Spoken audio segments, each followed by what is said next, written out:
একটা আমাদের দেশে ইসকন নামে একটা সংগঠন, যেটা সারা বাংলাদেশে বর্তমান তোলপাড় চলছে। এই ইসকনকে নিয়ে ভারত খুব মাথা ঘামাচ্ছে। সংখ্যালঘু নির্যাতিত হচ্ছে, নিপীড়িত হচ্ছে, এই বলে মেসেজ করছে। যখন মিয়ানমারে মুসলিমদের কেটে কেটে টুকরা করে দিয়ে তাদের দেহর ওপর নাচতেছিল, তখন ভারত চুপসে ছিল।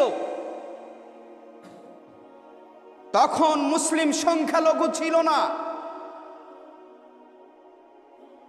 আজ বাংলাদেশের ইসকন নামে এই সংগঠনকে কেন্দ্র করে বাংলাদেশ